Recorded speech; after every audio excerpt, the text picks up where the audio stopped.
All right, well, up next, our next guest is a journalist who assigned herself a very interesting story. She wanted to go behind the scenes with people who claim to talk to the dead. That's right. Now, the topic really interested her after the death of her father in 2001. She wanted to learn more about these so-called gifts.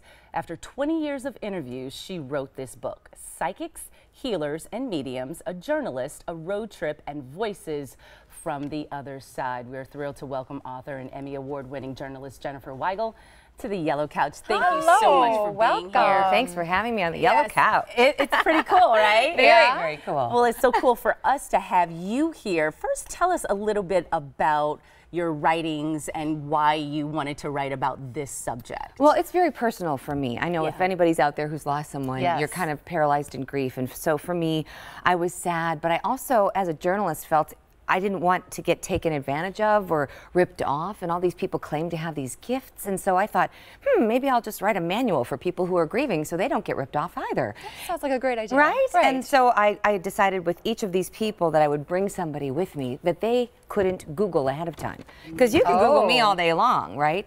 But the litmus test is if they can bring up information about the stranger that I bring along. And so I go around and I document all of those encounters, and I tell people, look, I'm not telling anyone what to believe.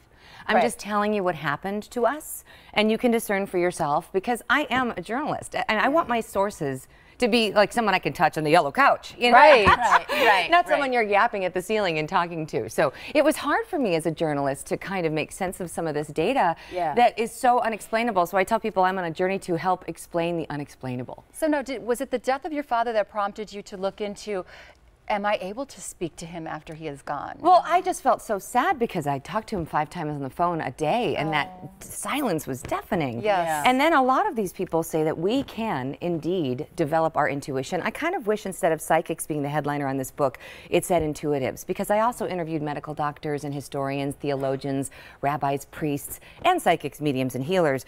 But intuitive is what it is, and we're all born with intuition. We all have it, right? You call it that gut feeling, right? Conrad Hilton called it that Hilty hunch. I love that. You know, he was very successful because of his Hilty hunch. He didn't call it his psychic hunch. And so that word, I think, brings up the connotation of somebody wearing a turban on their head with a dead chicken around their neck, you know, to be honest. and so we see this all the time. I mean, we can go to fairs. We can see on 1-800 numbers. How do we know the difference between a medium and a psychic, and who is credible? So who is credible is an interesting question, because some people who are on the side of the road might really tap into something that where you're like, whoa. A psychic is someone who wants to tell your future. A medium wants to talk to the other side. Some do both, some do not. Some of the mediums who talk to the other side claim that our dead people have some opinions about our future. So therefore, a future reading will come through because Aunt Millie doesn't like their choice of boyfriend or something like that. But again, what we're talking about here is really somebody with an antenna. And how do you know somebody's credible? You know, I tell people, do your research. Don't just go with the first person because they have a really great best-selling book. I went to somebody who had a great book, and I sat for an hour and nothing came through. So that can happen. It's a lot like any profession. If you're a doctor, a lawyer, a mechanic, you're going to find good ones and you're going to find bad ones. Yeah, I want to know what were your conclusions? You finished the book. Yes. Are you a believer? Well, this is what I truly believe for sure. We have no idea what about 94% of our brain is doing, because we only use 6% of our brain on a good day. That's science, right? So what's the other 94% doing? I say we have to keep asking questions because we don't know. If we didn't ask questions, we'd all still be smoking on airplanes. Hello, I'm old enough to remember the non-smoking section and the smoking section on Eastern Airlines. I'm dating myself here, but hey, I am. But truly, if we don't do research and gather evidence, then we can't expand our consciousness. So I think, you know, the Bible was talking about this thousands of years ago. Old Testament and New, they're talking to angels, they're getting guidance from angels, angels are fighting wars.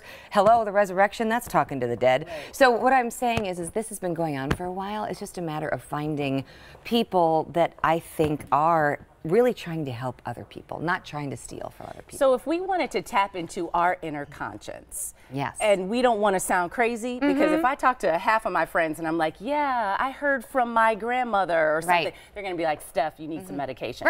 So what exactly do we need to do, or what can we do if we want to feel more connected with our loved ones who have passed on the other side? Well, what I was taught by Echo Bodine, who wrote 11 books on this, and her gift hit her at the age of 17, is that intuition is like a whisper. It's sort of like the bird that flies in front of our car. It is not James Earl Jones booming. There's Echo Bodine. Yes. Okay. It is a little whisper in your ear, and it comes like out of nowhere. Like you're not even thinking about that person or that thing. And so I tell people to try to get centered. It's like meditation, right? Some people need to go running to get their great ideas. Yeah. Some people need to get quiet. Some people get them in the shower. But ask to be guided by the loved ones on the other side for your messages for your highest good, and then listen for those messages that fly in like an airplane. Okay. And those are the ones that you trust. It's when you get into your head and you start thinking too much. Okay. That's your ego. That's not your intuition. Okay. So it's like a muscle we have to build up. I tell people you can't go run, you know, a marathon without training for it. Right. So start training your intuition every day when you're driving. If your phone buzzes, with that first thought that hits your head, think who it might be. And then test yourself. Just keep working it.